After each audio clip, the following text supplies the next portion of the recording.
नमस्कार, बहुत बहुत स्वागत है आपका द न्यूज़पेपर पर। मैं आपके साथ यशपाल राजपुरोहित। अब देश में वक्फ बिल संशोधन के बाद अब ये कानून बनने जा रहा है। अभी भी मुसलमान का एक तबका है जो लगातार ये कह रहा है कि ये कानून जो है ये मुसलमान की गर्दन पर तलवार है, इसे नहीं माना जाएगा। हालांकि गृह मंत्री अमित शाह ये साफ कह चुके हैं कि देश का कानून है, संसद का कानून है, आपको मानना ही पड़ेगा। लेकिन जो नाराजगी है, नाराजगी का फायदा कहीं ना कहीं विपक्ष लगातार ये कह रहा है कि हम अभी हाईकोर्ट का रुख करेंगे, सुप्रीम कोर्ट का रुख करेंगे, क्योंकि ये जो बिल है ये कहीं ना कहीं असंवैधानिक है। क्या वाकई में मुसलमान ये मानता है कि बिल असंवैधानिक है? क्या वाकई में यही अभी तक माना जा रहा है? सर, क्या शुभ नाम हुआ आपका? मेरा नाम इरफान मिर्ज़ा है। इरफान जी, अभी बिल तो देखिए अब कानून बनने ही वाला है, बन ही चुका है, लेकिन अभी भी ये कहा जा रहा है कई मुसलमान तबके हैं जो लगातार कहते हैं कि बिल मुसलमान की गर्दन पर तलवार है, इसे नहीं माना जाएगा। क्या कहना चाहेंगे आप? मेरी ये समझ में नहीं आता वो कौन लोग हैं और किस तरह के मुसलमान हैं। जिस मुसलमान ने 70 साल के अंदर मुसलमान को जीरो लेवल पे लाके खड़ा कर दिया, आज वही मुसलमान इस बात को कह रहे हैं। मेरी समझ से बाहर है। वो कौन से मुसलमान हैं जिन मुसलमानों को न स्कूल मिले, न जिन मुसलमानों को अस्पताल मिले, न जिन मुसलमानों की बेवाओं को वजीफे मिले। ये वो मुसलमान हैं जो ये कह रहे हैं कि हमको इस वक्त बिल से आने के बाद नुकसान होगा। मेरी समझ से बाहर है। मुझे लगता है वो मुसलमान ही नहीं है। लेकिन अभी तो तमाम जो पार्टियां हैं, राजनीतिक दल जो हैं, कांग्रेस पार्टी हो, चाहे आरजेडी हो, चाहे अखिलेश यादव की पार्टी हो, चाहे ओवैसी साहब हो, तमाम अब हाईकोर्ट सुप्रीम कोर्ट के रुख की बात कर रहे हैं, कह रहे असंवैधानिक है, थोपा जा रहा है मुसलमान पर ये कानून। सर, वो पॉलिटिक्स कर रहे हैं, वो चाल खेल रहे हैं, वो सियासत का रुख कर रहे हैं, वो माहौल को गरमाना चाह रहे हैं। उनको ये लग गया है कि सारा मामला मोदी जी के पक्ष में चला गया है, तो वो अब माहौल को गरमाना चाह रहे हैं कि कहीं ना कहीं हम अपनी रोटियां सेक लें, जबकि ऐसा कुछ भी नहीं होगा।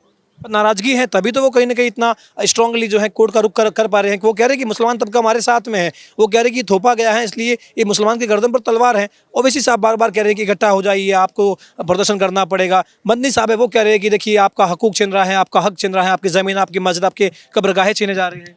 सर, मुसलमान तबका आज तक किसके साथ हुआ है? कौन सी ऐसी पार्टी है, मुझे एक बता दो कि किसी के बाप की जागीर है मुसलमान?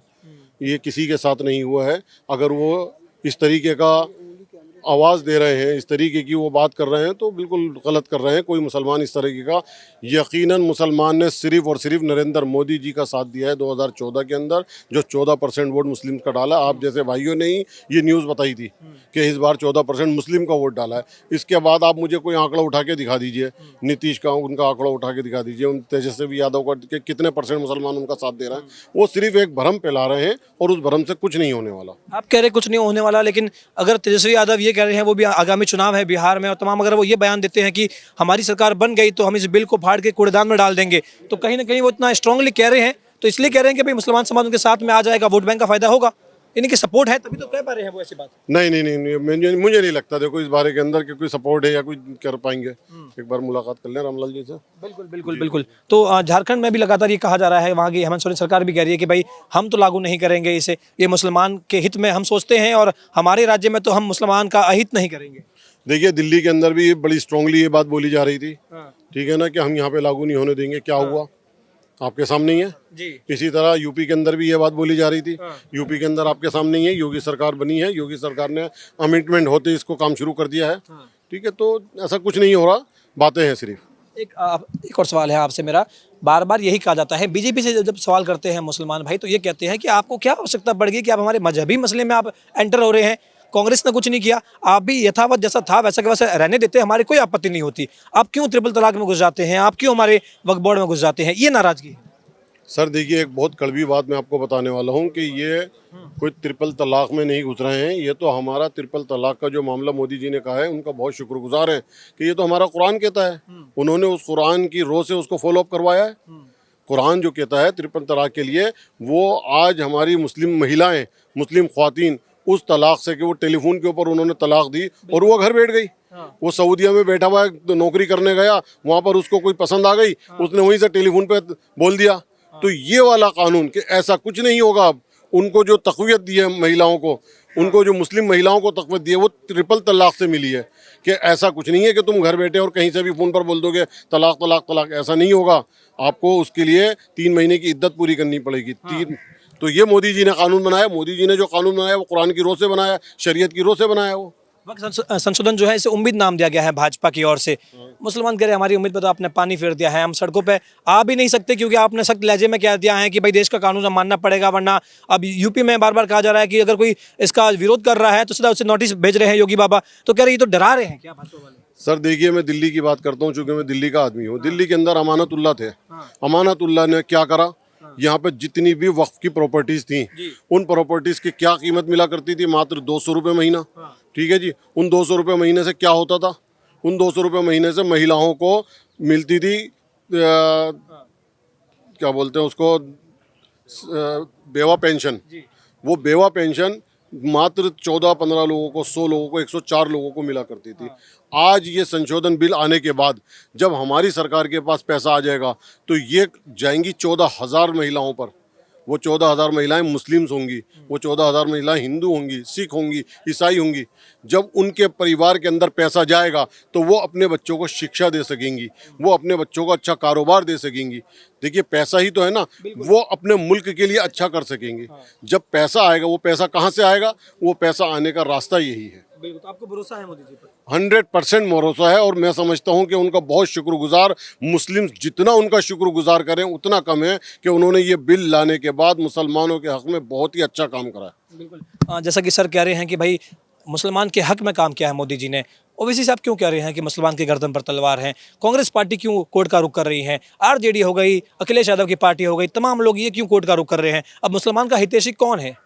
नहीं, मैंने जैसे हमेशा देखा है कि मोदी जी की नीतियाँ जो हैं वो अच्छी सोच लेकर आती हैं, चाहे वो कश्मीर का 327 मुद्दा वो हो या कोई भी मुद्दा रहा हो, ट्रिपल तलाक का हो या कोई मुद्दा हो।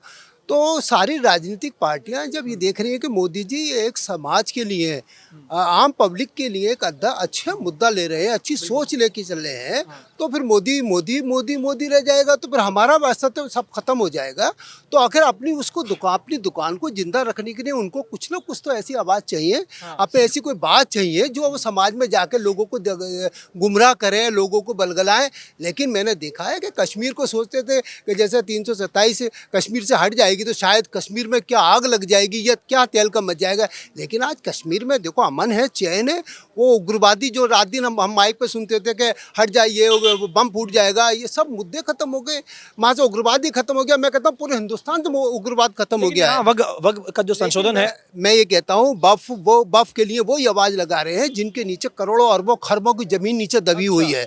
कल अगर वो उनको जब उनकी फाइलें जब सरकार खोलेगी और उनको ओपन करेगी तो लोगों को पता चलेगा कि ये लोगों तो तमाम सारा बफ अपने नीचे, बफ बोर्ड अपने नीचे दबा कर सड़कों पर तो वो आम मुसलमान को लेकर के आ रहे हैं। वो मुसलमान आम क्या उनके खरीदे हुए मुद्दे हैं, बुनियादें, और उनके लिए क्या है जो उनके मदरसों में पढ़ने वाले बच्चे हैं उनको वो उनका इस्तेमाल करते हैं और जहाँ मर्जी आती है उनको वहाँ इकट्ठा करते हैं और आवाम दिखाते हैं, पब्लिक दिखाते हैं। लेकिन जो नॉर्मल पब्लिक है, जैन बहन मुसलमान है, वो अपने कारोबार रोजी रोटी में लगा हुआ है। और जो दूसरे जो खाली लोग हैं वो जय जयकार कर रहे हैं बब्बोर्ड का। ये खाली बब्बोर्ड का मुद्दा नहीं, जितने भी मोदी जी के अच्छे अच्छे मुद्दे आएंगे उन पर इसी तरीके से राजनीति होगी और राजनीति चल रही है। लेकिन इस राजनीति से या इतनी आय तौबा करने से कुछ नहीं होगा। तेजस्वी यादव कह रहे हैं कि हम कूड़ेदान में डाल देंगे हमारी सरकार बनते ही। झारखंड में हेमंत सोरेन कह चुके हैं कि भाई हम तो लागू नहीं करेंगे, हम तो मुसलमान के हितैषी हैं। सिर्फ ये घड़ियालू आंसू हैं तेजस्वी यादव जी के या किसी के भी, क्योंकि बिहार में भी इलेक्शन आने वाला है। मुसलमानों के वोट हासिल करने के लिए सब राजनीति है, लेकिन पर्दे के पीछे सब मोदी जिंदाबाद के नारे लगाते हैं, मोदी जी से गले मिलते हैं और मोदी जी के हाथ लगाए। तो मुसलमान तो वोट तभी देगा ना अगर वो ये कह रहे हैं कि भाई हम कूड़ेदान में डाल देंगे। यानी अगर मुसलमान वोट तभी करेगा जब वो इससे एतबार कर रहे हैं कि भाई ऐसा हाँ कर दो। सरकार की नीतियां जब लोगों के बीच जाएगी तो लोग समझेंगे। आज मुसलमान 14% बीजेपी की तरफ आया है। मैं कहता हूँ आगे आने वाले इलेक्शन जब होंगे तो 14% नहीं 24% मुसलमान बीजेपी की तरफ जाएंगे। और आज जिस तरीके से बीजेपी इंदिरा जी के संरक्षण में आज जो मुसलमानों के बाद आवाज़ पहुंच रही है तो मुसलमान समझ रहा है, जागरूक हो रहा है और मुसलमान बीजेपी की तरफ आकर्षित हो रहा है और उनके मुद्दों को समझ रहा है।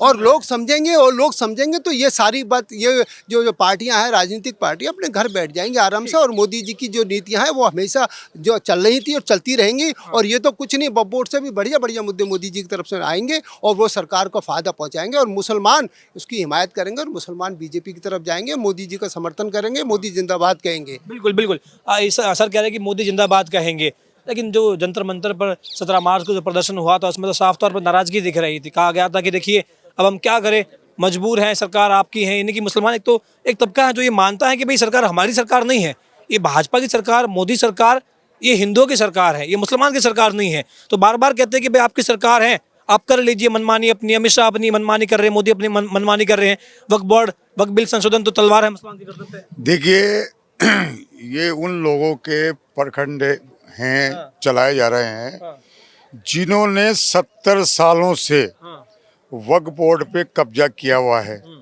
वो आराम से एसी में बैठे रहे और अपने नुमाइंदे और उन लोगों को छोड़ते रहे, कहते रहे कि जाओ वहाँ जाकर ये कहो, वहाँ जाकर ये कहो कि वक्फ बोर्ड बहुत बढ़िया है, बहुत अच्छा है, और उन जमीनों को धीरे धीरे कर बेचते चले गए और करोड़पति थे, अरबपति हो गए, खरबपति हो गए। तो आज जो अखिलेश जी की जो आप बात कर रहे हो ना, और जो मुसलमान जो सड़कों पर आज रोड पे आ रहा है ना, वो लोग हैं जो मेन व्यक्ति नहीं आ रहा रोड पे, मेन व्यक्ति नहीं आ रहा जिन्होंने 70 सालों से वक्फ बोर्ड को लूटा, वो नहीं आ रहा। वो आ रहे हैं बेचारे भोले भाले व्यक्ति, जो उनको समझाया जा रहा है कि आप जाओ वहां पर और वहां जाके आंदोलन करो और जोर जोर से चिल्लाओ, और मोदी जी यूं, मोदी जी ये कर रहे हैं, मोदी जी तुम्हारों को बर्बाद कर देंगे, मोदी जी तुम्हें नेस और नाबूद कर देंगे। और मोदी जी को समझना कोई बच्चों का खेल नहीं है। अभी देखो 3 तलाक, NRC, कोई गया क्या? नहीं गया। कहते हैं कि मुसलमानों को हिंदुस्तान से बाहर निकाल रहे। अरे साहब, इतना भरोसा है कि अपना सीना चीर के भी दे देना, सीना चीर देना, तो भी इतना बड़ा भरोसा कलेजा निकाल के देता है मोदी जी को। क्या बात कर रहे हैं ये, कितना जी, सहमत हम हैं तो आप? वो नहीं, लोग बात हैं। से पूरी तरीके से सहमत है। हाँ, सर, एक और देखिए, किसी वर्ग ने कब्जा नहीं करी, कब्जा उन लोगों ने किया जो मठाधीश थे पुराने जमाने के, उन लोगों ने इस जमीन पे कब्जा कर रखा है, वक्फ की जमीनों पे। ये जो कुछ बिंदु चेंज होने जा रही है, जगदम्बा पाल जी और हमारे अहम रोल जो रहा है मुस्लिम राष्ट्रीय मंच का रहा सुझाव देने में, और इंद्रेश भाई साहब ने इस चीज को आगे बढ़ाया सरकार के माध्यम से, यशस्वी प्रधानमंत्री जी के माध्यम से।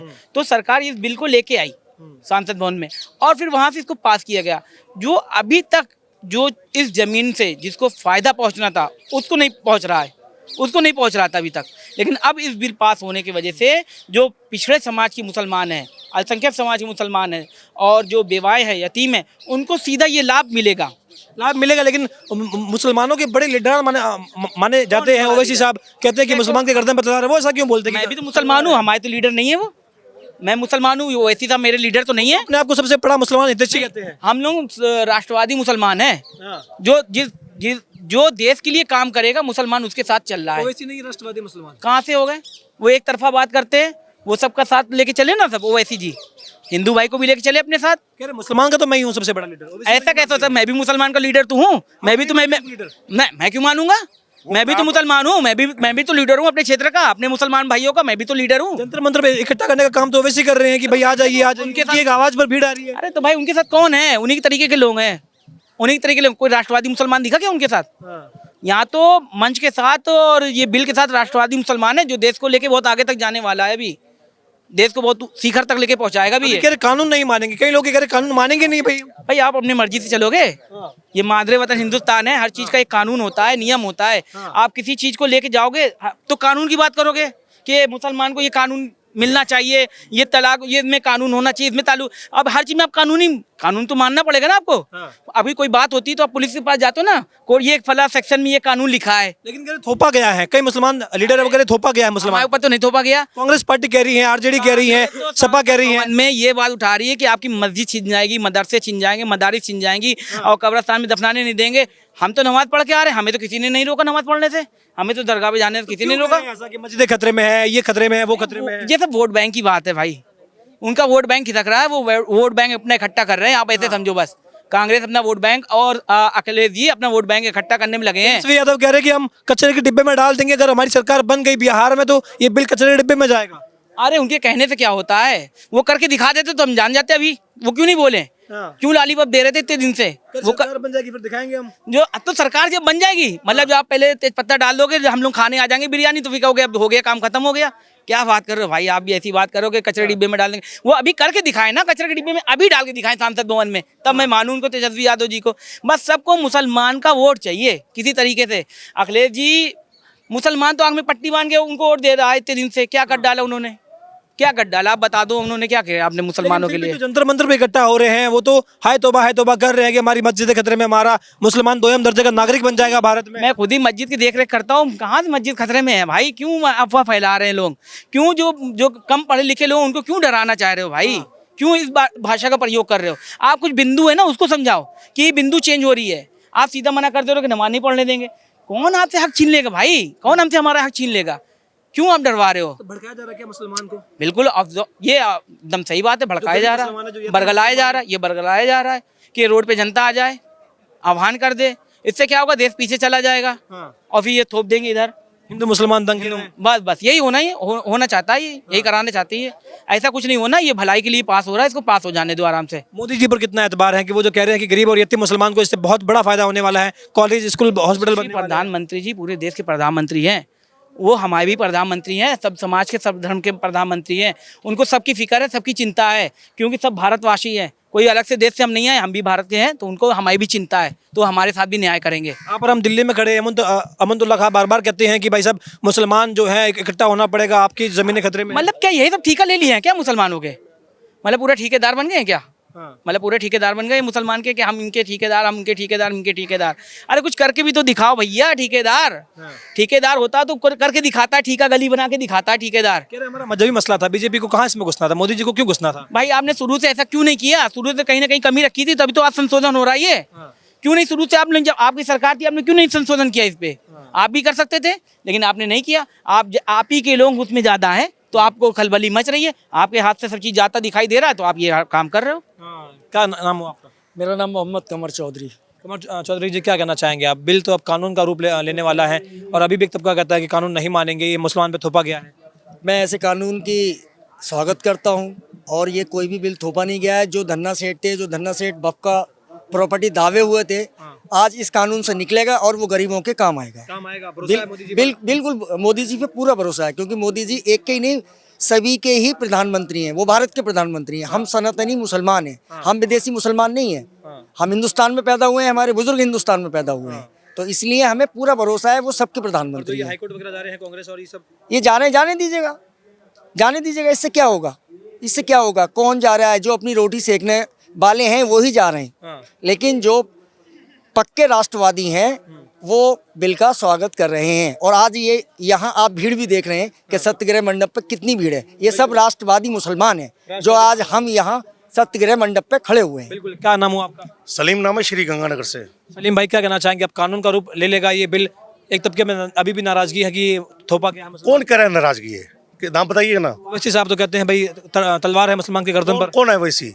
हम तो अशफाकुल्ला खान साहब को मानते हैं, जो कहते थे कि जाऊंगा खाली आ जाऊंगा, लेकिन अल्लाह मिले तो अल्लाह से कहूंगा कि भारत देश में जन्म चाहिए। कौन है वैसी साहब? हम फॉलो ही नहीं करते उनको। हम तो जो देशभक्त APJ अब्दुल कलाम साहब, उनको फॉलो करते हैं। सलीम भाई, लेकिन अभी भी आपको लग रहा है क्या, क्योंकि ये बार बार कहा जा रहा है कि भाई ये जो संशोधन हुआ है इसमें बार बार कहा जा रहा है कि मुसलमान को कहीं ना कहीं दोयम दर्जे का नागरिक बनाने की भाजपा साजिश कर रही है। तमाम कांग्रेस पार्टियों हाईकोर्ट जा रही हैं, अलग अलग पार्टियां कोर्ट का रुख कर रही हैं, ओवैसी साहब भी कोर्ट का रुख कर रहे हैं, RJD हो गई, अखिलेश यादव हो गए, सभी कहीं ना कहीं आगे का रुख कर रहे हैं। असल में ओवैसी साहब जैसे लोगों की राजनीति खतरे में है। मुसलमान जाग जाएगा तो इनकी दुकानें बंद हो जाएगी, इसलिए ये कर रहे हैं। और जाग रहा है मुसलमान, पढ़ रहा है, राष्ट्रीय मुस्लिम मंच में आ रहा है, काम कर रहा है। जो विद्यार्थी परिषद में काम करते थे पहले, वो लोग भी आ रहे हैं, और राष्ट्रीय मुस्लिम कोने कोने गांव ढाणी में जाके जगाने का काम कर रहा है। मोदी जी पर कितना एतबार है? हर देश के प्रधानमंत्री में तो करनी होगा, कैसी बातें कर रहे हैं? ये हमारे ईमान कहता है, देश का प्रधानमंत्री, उसमें एतबार नहीं होगा। उस कानून को लेकर के, क्योंकि बार बार ही कहा जा रहा है कि कानून जो है ये मुसलमान की बिना उसकी मंजूरी के आया है, तो बार बार कहा जा रहा है कि भाई इस कानून में जो मोदी जी बात कर रहे हैं कि गरीब और यतीम मुसलमान को फायदा मिलेगा, उस पर कितना एतबार हो रहा है? देखिए अरशद जी, इधर आइए। अरशद भैया, ये मेरे साथ आए, इनके वालिद साहब इमाम थे, वक्फ बोर्ड के किराए के मकान पे रहता था। वक्फ बोर्ड की प्रॉपर्टी है 5,000 करोड़ की, और कमाई कितनी है पता है? 80,000 रुपए। बाकी कमाई कहाँ जाती है? वक्फ बोर्ड का चेयरमैन खा जाता है, जिले से लेकर ऊपर तक मिले हुए हैं। उनका जब नार्को टेस्ट होगा, जांचें होगी, पोल खुलेगी, तिहाड़ जेल जाएंगे। तो तो ये हड़कंप वहीं मची हुई है। निश्चित रूप से आप भी जगाने का काम कीजिए। तो आपको लग रहा है अभी ये कानून जो मूर्त रूप ले लेगा तब कहीं ना कहीं जो गरीब और यतीम मुसलमान है उससे फायदा होने वाला है? निश्चित रूप से जो पढ़ लिया है, तालीम हमारे नबी पाक मोहम्मद सल्लल्लाहु अलैहि वसल्लम ने फरमाया, पढ़ाई के लिए आप चाइना जा सकते हो, इल्म हासिल कर रहे हैं, पढ़ रहे हैं, देश की मुख्यधारा में आ रहे हैं और वो लोग जागरूक होकर अपने हक की बात भी कर रहे हैं। बिल्कुल, शुक्रिया सर आपका।